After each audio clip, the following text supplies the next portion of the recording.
A mi derecha tengo a Pilar Zambrano, que es profesora titular de Filosofía del Derecho de la Universidad de Navarra desde 2016. Viene de la Universidad Austral, ¿sí?, que también impartió docencia del 14 al 16, doctora en Derecho por la Universidad de Navarra y esto es actualmente investigadora adjunta del Consejo Nacional de Investigaciones Científicas y Técnicas de Argentina. Ahora, en la actualidad, es profesora del Core Curriculum de Ética en la Universidad de Navarra. También tiene libros y publicaciones científicas. Y lo más interesante por el tema que vamos a tratar en esta mesa es que ha escrito lo que fue su tesis doctoral, un libro que es la disponibilidad, el título es La disponibilidad de la propia vida en el liberalismo político. Ha trabajado y ha estudiado sobre temas del derecho a la vida y el valor jurídico de la vida humana en general. Bien. Bueno, también esto tiene numerosos artículos científicos. Tengo aquí uno que también publicado en Cuadernos de Bioética, cuyo título es Omisión y suspensión de cuidados vitales, matar o dejar morir, una aproximación desde los criterios morales y jurídicos de tipificación de la acción. Agradezco a las autoridades del Core Curriculum por invitarme a tomar parte de este diálogo y a quienes están presentes aquí y nos están siguiendo por Zoom. Bien, mi perspectiva de abordaje a la temática va a ser un poco partiendo de las premisas de la convocatoria, ¿no? Y voy a hablar en este caso en parte como profesora de Derecho, pero también como profesora del Core Curriculum, ¿no? Nos han solicitado, cuando nos invitaron a participar, ¿no?, que repensemos, que creo que el profesor Centeno lo ha hecho a la perfección, hacer propositivos, ¿no?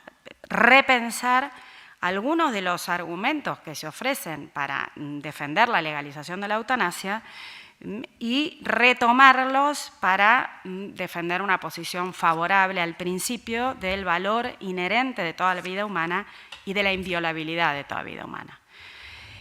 Asimismo, nos han pedido que ofrezcamos algunas ideas especialmente para los profesores del Core Curriculum, pero no únicamente para ellos. Bueno, con estas dos premisas he organizado mi exposición en 3 partes. Primero, insistir en lo que ha presentado ya el doctor Centeno, no me extenderé en ello precisamente porque lo he explicado con mucha claridad, de qué estamos hablando. Frecuentemente olvidamos que el primer paso para solucionar cualquier problema es delimitarlo claramente y nos sumergimos apasionadamente en discusiones que se quedan en la periferia del problema y terminan siendo tan fogosas como estériles.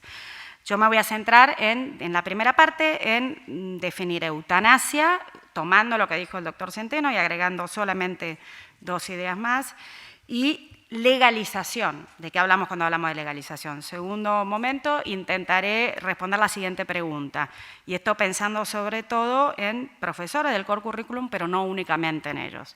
¿Qué diferencia hace la permisión legal de la eutanasia en nuestra deliberación acerca de su moralidad? Y además, ¿qué responsabilidad moral genera su legalización para cualquier, digamos, ciudadano o residente español?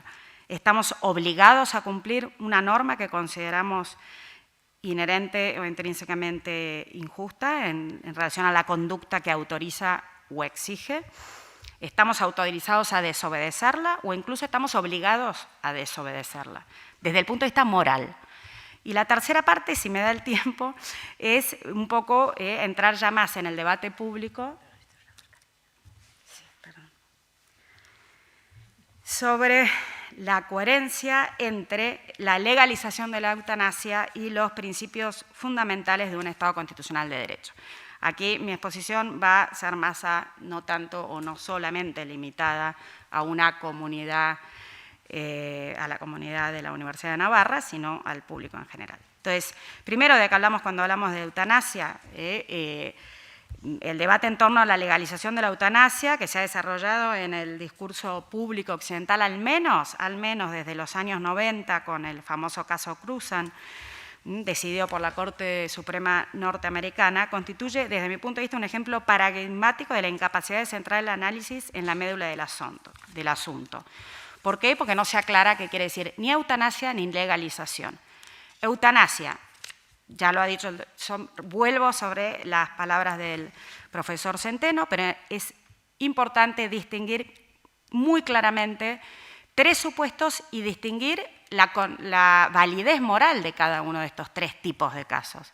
Primero, el uso de cuidados paliativos en los casos en que aceleran un proceso mortal irreversible. Esto no es siempre así, como ha explicado el profesor, ni se usa, pero siempre en casos de procesos mortales irreversibles, también se usan fuera de estos supuestos, pero a veces se usan en esos supuestos y tienen el efecto de acelerar, me corregirá el profesor, en algún caso puede tener ese efecto.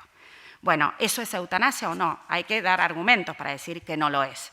Segundo, distinguirlo de la omisión o suspensión de cuidados o tratamientos, lo que el profesor llamaba la adecuación del esfuerzo terapéutico, que son o bien ineficaces para detener un proceso mortal que ya se ha desencadenado, o bien desproporcionados, exigen un esfuerzo desproporcionado para detenerlo. Y el tercer supuesto es el que yo llamaría eutanasia propiamente dicha. Los cuidados paliativos cuando aceleran, que no es, según lo que he entendido, la mayoría de los casos, pero cuando se da ese efecto, ¿por qué no los podemos llamar eutanasia? Primero, desde un punto de vista causal, no son la causa primaria de la muerte, de hecho el proceso mortal ya se ha desencadenado por causas subyacentes. Pero sobre todo, y esto es importante desde el punto de vista moral, la tipificación de un acto depende de la elección, de qué es lo que estamos eligiendo hacer. Y cuando se elige aplicar un cuidado paliativo, lo que se elige es aliviar el sufrimiento, no acelerar la muerte. No se usan para eso, lo dijo expresamente el profesor Centeno. Por tanto, ni desde el punto de vista causal ni desde el punto de vista intencional se pueden tipificar como eutanasia. Lo mismo ocurre con la omisión o suspensión de cuidados vitales que son ineficaces o desproporcionados para revertir un proceso que ya se ha desencadenado previamente a la suspensión o a la suspensión. En este caso estamos hablando de una adecuación del esfuerzo terapéutico. Cuando hablamos de eutanasia hablamos de otra cosa, hablamos de la acción humana que causa, desde el punto de vista causal, genera un proceso mortal previamente inexistente, lo desencadena y que además se dirige intencionalmente desde el punto de vista de quien realiza la acción, elige hacer eso. La eutanasia puede darse por acción, en cuyo caso se denomina activa, o por omisión. Hay mucho debate en el plano teórico, en los casos prácticos, incluso en los comités de bioética de los hospitales e incluso dentro del marco teórico de la filosofía moral cristiana sobre cómo distinguir en los casos concretos entre una omisión de un tratamiento que es desproporcionado y una eutanasia pasiva. No voy a entrar ahora en los detalles de ese debate. Lo que sí importa es tener claro, o me parece, de qué estamos hablando cuando hablamos de eutanasia. Cuando hablamos de eutanasia, hablamos de la acción que está dirigida a causar la muerte de una persona, intencionalmente y que además tiene la capacidad causal de hacerlo. Bien, para los profesores del core curriculum, pero para cualquier, creo, institución que asuma el principio de la inviolabilidad de toda vida humana, me parece que es importante delimitar claramente estos 3 supuestos y además aportar criterios para explicar por qué son moralmente distintos. Esto implica entrar en los temas generales de tipificación de la naturaleza de la acción, el problema del denominado acto de doble efecto y la distinción entre el acto de doble efecto y el consecuencialismo.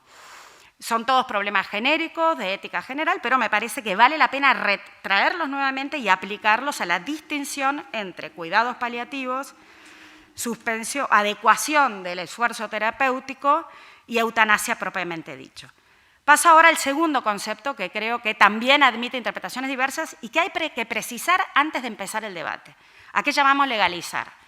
Este concepto se utiliza indistintamente para nombrar 2 situaciones jurídicas que son esencialmente diferentes y que tienen consecuencias muy diversas sobre el conjunto del orden jurídico y político. Legalizar puede ser entendido como despenalizar. Este ha sido, por ejemplo, el debate siempre en el derecho constitucional norteamericano. Nadie se pregunta, bueno, ¿qué querría decir despenalizar? Quienes abogan por un derecho a la despenalización por un derecho humano, o si quieren más restringidamente por un derecho constitucional, lo que dicen es: nadie me puede imponer seguir viviendo cuando yo quiero dejar de morir. Bien. ¿Y qué se reclama por parte del Estado? Para definir un derecho hay que ver no solamente qué bien o qué valor es exigible, sino qué conducta respecto de los demás, y en este caso en concreto de las autoridades públicas, es exigible en relación a ese valor, ¿no? Entonces, cuando hablamos de la despenalización y se pretende afirmar la existencia de un derecho constitucional o más ampliamente humano a la despenalización de la eutanasia, lo que se exige del Estado es una omisión, que se abstenga de interferir directamente o disuasoriamente por vía, por ejemplo, de la amenaza de una sanción penal. Pero por legalizar podemos entender algo distinto también, la creación de un derecho prestacional. Esto supone, desde el punto de vista del titular, el derecho a exigir la prestación médica correspondiente. En este caso, legalizar es institucionalizar. Supone comprometer a la administración pública en su conjunto con la provisión de un servicio y transformar, por tanto, a ese servicio en un bien jurídico, que como tal puede ser objeto no solamente de políticas protectorias, sino también de promoción, de educación. De hecho, la propia ley tiene un último título sobre formación en materia eutanásica. Habiendo hecho estas distinciones, concluyo esta primera parte, ¿no? La ley orgánica recientemente promulgada, 3 del 2021, transforma la eutanasia activa en un derecho prestacional. A partir de ahora existe en España un derecho a solicitar, y utilizo las palabras de la norma, una prestación médica dirigida a dar fin, intencional y dirigida a dar fin a la vida de una persona y que, por supuesto, tiene la capacidad causal de hacerlo. Estamos frente a una norma que reconoce en los contextos definidos por la propia norma como eutanásicas el derecho a solicitar una prestación médica consistente, lisa y llanamente, en matar. Bueno, esto nos lleva al segundo punto de la exposición, ¿no? ¿Qué responsabilidades morales emergen para nosotros como ciudadanos del Estado español en este nuevo escenario legal? Antes de hablar de esas responsabilidades morales, insisto, también delimito el público al que me estoy dirigiendo ahora cuando enuncie esas responsabilidades morales, que es el público que comparte las tres premisas que voy a enunciar. Primero, que toda persona es intrínsecamente digna con independencia de sus condiciones vitales. Segundo, que la dignidad inherente de la persona es el fundamento de una obligación intrínsecamente inteligible, comprensible, de respeto. Porque toda persona humana es digna, toda persona humana merece ser respetada, no usada. Tercero, el respeto de la dignidad inherente de toda persona se concreta, entre otras cosas, en la obligación absoluta, sin excepción, de no elegir nunca la acción de matarla, ni siquiera por un motivo altruista.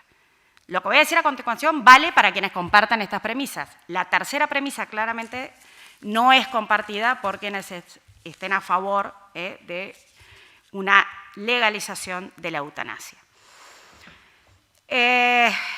¿Cuál es el problema genérico de filosofía moral y jurídica que plantean normas como esta, que no solamente permite, sino que para algunos sectores, sobre todo para el personal médico, prima facie, en principio exige?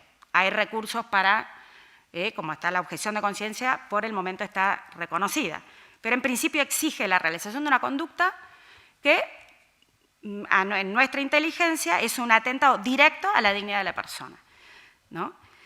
La norma plantea el problema clásico de filosofía jurídica, la obligatoriedad moral del derecho injusto.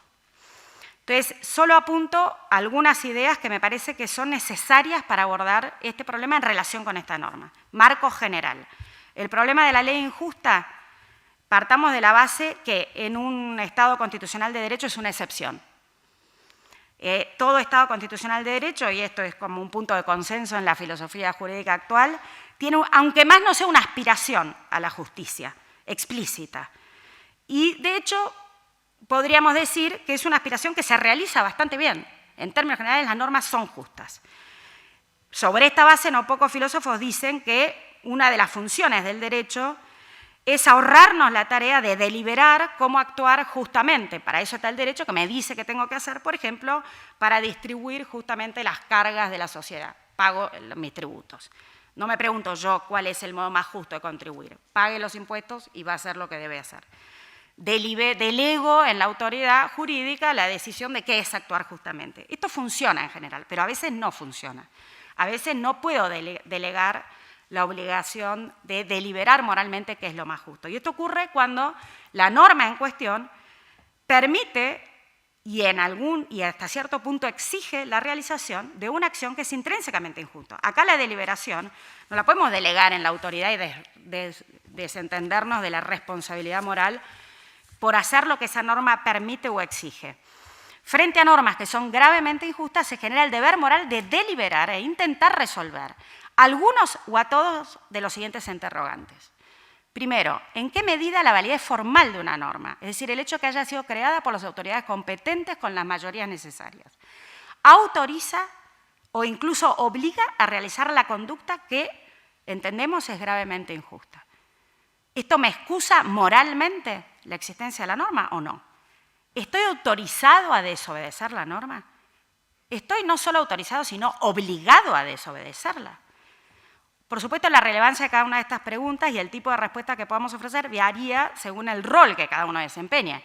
Los más directamente interpelados, claro está, son los agentes del servicio de salud que van a prestar ese servicio, ¿no? La ley prevé en estos casos la objeción de conciencia. Bueno, desde el punto de vista del core curriculum, por supuesto, en todas las asignaturas en que de deontología profesional, pero creo que de ética en general y también vale la pena profundizar en qué quiere decir un juicio de conciencia, cuándo el juicio de conciencia se opone, cuándo en verdad podemos decir que la conciencia se opone al contenido de una norma y cómo debemos actuar en consecuencia. Pero la norma no se dirige solamente o no interpela solo al que va a prestar el servicio de la eutanasia directamente. Hay otro amplio aspecto de agentes que interviene de forma indirecta, pero igualmente necesaria. Desde el personal administrativo del área del centro de salud en el que se provee la prestación y atiende el teléfono y reserva turno para lo que fuera, hasta el personal del Servicio General de Salud que deberá resolver, por ejemplo, cómo y dónde asegurar la prestación para reemplazar los casos en los que médicos o la enfermería se abstiene de intervenir por la objeción de conciencia. En un tercer plano, la norma interpela al mundo de los agentes políticos y jurídicos que tienen algún tipo de incidencia en el discurso público general y, por tanto, una capacidad quizá bastante directa de cambiar el escenario legal. Y, finalmente, la norma interpela al conjunto de la ciudadanía, ¿no? Desde la docencia del core curriculum y diría desde la docencia de cualquier institución que no ha abdicado de la premisa de que toda vida humana es inviolable. El marco teórico que me parece que es necesario profundizar es, primero, el problema de la obligatoriedad del derecho positivo, tanto cuando es justo como cuando es injusto. ¿Por qué estoy moralmente obligado a actuar según lo que establece el derecho? Segundo, y para todo el problema de la intervención indirecta en la eutanasia, el problema de la cooperación con el mal, pero también, y más importante, el problema de la cooperación con el bien. Es decir, no es solo que tengo obligación de no hacer, sino que tengo obligación de hacer, ¿no? Bien. Paso ahora, dicho esto, a la tercera parte de la exposición, que era ya más abierta o más dirigida a un público que no asume la tercera de las premisas que había nombrado. Las vuelvo a leer, ¿no? Primero, que toda persona es intrínsecamente digna, hasta acá nos acompaña, el público al que me dirijo ahora, incluso con independencia de sus condiciones vitales. Segundo, que la dignidad inherente es el fundamento de una obligación universal e intrínsecamente inteligible de respeto. No se puede cosificar a una persona. Hasta acá también creo que me acompaña. Pero quizá no nos acompañaría en lo tercero. el respeto a la dignidad inherente de toda persona humana se concreta, entre otras cosas, en la obligación absoluta de no elegir nunca la acción de matar a esa persona, ni siquiera por un motivo altruista, ni siquiera cuando esa persona me lo pide, o para aliviar el dolor. ¿Qué argumentos se dan para sostener que en un Estado democrático y constitucional esta tercera premisa ya no se sostiene más? Y voy a ir a algunos argumentos de la norma, voy a enunciar las razones que entiendo que sustentan ese argumento y que podríamos compartir, y luego mostraré o trataré de mostrar, pero lo haré muy rápidamente, no se asusten. El primer argumento de la norma es que se trata de una demanda sostenida en la sociedad actual. No voy a profundizar en este argumento porque tengo entendida que lo va a tratar más adelante. Simplemente decir qué razón hay detrás de esto, que todos podríamos compartir. En una democracia, la democracia como forma de gobierno implica poner atención a los intereses mayoritarios. ¿De acuerdo? Por tanto, si hay una demanda sostenida, hay que atenderla y como mínimo debatirla. Primero hay que ver que haya una demanda, cosa que no lo sé y lo dejo a expertos para que nos lo digan. Pero sí, respuesta. La regla de la mayoría, que es una regla fundamental del Estado democrático, en un Estado constitucional de derecho no funciona desconectada de los valores y derechos fundamentales que, entre otras cosas, justifican al propio sistema democrático. La limitación de las reglas de la mayoría fue el sentido primario de las constituciones liberales a las cuales nos regimos. Voy a usar las palabras de Rehnquist, el juez de la Corte Suprema norteamericana, en el caso Washington versus Glucksberg, donde precisamente se decidió que no hay un derecho constitucional a disponer de la propia vida. Ahí dijo que el efecto de reconocer una conducta como parte del contenido esencial de una libertad o un derecho fundamental es retirar ese asunto del debate público y de la acción legislativa ordinaria. En otras palabras, la regla de la mayoría es una regla de un Estado democrático, pero no es la última palabra para tomar ninguna decisión, mucho menos cuando esa decisión afecta el contenido de un derecho fundamental. Segundo argumento, que hay muchos argumentos, pero yo acá estoy eligiendo algunos, en las preguntas podré nombrar algún otro. La secularización de la conciencia social y de los valores de las personas. Estoy usando los argumentos de la propia norma, del preámbulo de la norma. Me quiero detener acá un poquito más. La defensa de la vida humana, aun cuando esa vida es la vida de alguien que no desea continuar viviendo, presupone este argumento, es solo aceptable desde la fe religiosa. Quienes sostienen esto, en el fondo, lo que están diciendo es eso, que esa tercera premisa, la inviolabilidad de la vida humana en toda circunstancia, es un argumento de pura fe religiosa. Yo coincido en lo siguiente. Cualquier debate racional se erige sobre la base de razones y premisas que sean comprensibles y compartidas por todas las partes del diálogo. Un argumento de fe es un argumento que se acepta no tanto por su intrínseca inteligibilidad, no porque se comprenda, sino por respeto a quien me lo propone, a la autoridad que me lo propone. La fuerza convincente de un argumento de fe depende entonces de la condición previa de que mi interlocutor respete la misma autoridad que yo, comparta mi fe. Ahora bien, como vivimos en sociedades moral y religiosamente fragmentadas, no es nunca suficiente un argumento de fe para avalar una norma. No solamente porque tendría una fuerza limitada, convincente limitada, sino porque además no se ajustaría al requisito de publicidad de los actos de gobierno, que exige que todo acto esté basado en razones que sean comprensibles para cualquier hombre a la luz de la razón. Hasta aquí estamos todos de acuerdo. Sin embargo, no pocas veces ocurre, y creo que esta es una de esas ocasiones, que se descalifican los argumentos de la contraparte, tachándolos de religiosos, por el solo hecho de que quienes mayoritariamente lo esgrimen, en público o en privado, profesan alguna fe. Se pretende, de un modo más o menos velado, una nueva forma de discriminación. Solo tendrían derecho a la libertad de expresión quienes no tengan ninguna convicción religiosa, es decir, podrían opinar respecto de temas que indudablemente poseen interés público aquellos que asuman como convicción personal el ateísmo o el agnosticismo. Esto es una contradicción en los términos. Segundo lugar, hay otro tipo de discriminación en el debate que es más disimulado y por eso más astuto. No se ataca directamente al participante por participar de una fe, eso es burdo, sino al argumento en sí mismo, por su estrecha vinculación con las implicaciones morales de un credo religioso. Creo que esto es lo que explica el preámbulo de la norma, ¿no? Ahora, para responder este argumento, voy a usar a Rawls, que Si hay alguien que era liberal, era Rawls, ¿no? Él dice, un argumento no queda descalificado por el mero hecho de que tenga alguna relación con convicciones religiosas. Si así fuera, habría que rehacer, ¿ya acabo con esto, completamente el Código Penal, en todas sus partes, porque de un modo u otro recoge los 10 mandamientos de la ley judeocristiana. El homicidio, el robo, la violación son todos hechos condenados por la ley moral de la mayoría de los credos religiosos y también de la mayoría, si no todos los códigos penales del mundo. Y nadie se arranca las vestiduras por ello. La clave para discriminar entre argumentos legítimos e ilegítimos en el debate público de una sociedad liberal es que los argumentos expresen razones que sean comprensibles para cualquiera en forma independiente de cuál sea su fe.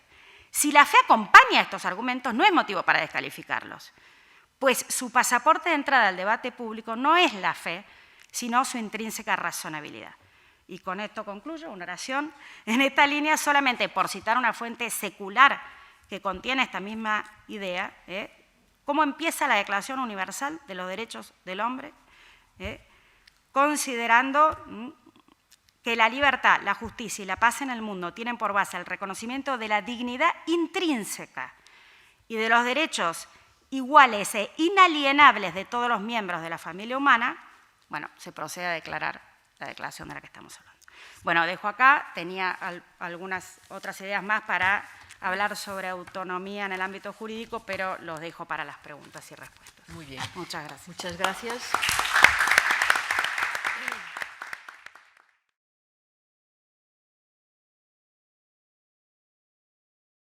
Puesto que la eutanasia no es un acto médico, dice, no sería para el personal médico un tema de objeción de conciencia, sino simplemente un asunto que no le compete.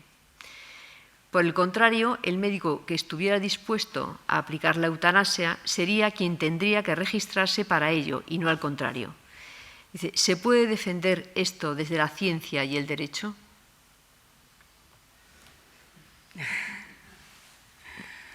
Bueno, también digo, se puede, porque hay una pregunta que dice, me gustaría plantear a la mesa el hecho de la objeción de conciencia en el contexto de esta ley para todos los profesionales sanitarios. Bueno, está unido, o sea que se puede hablar sin o contestar, creo que tiene bastante que ver.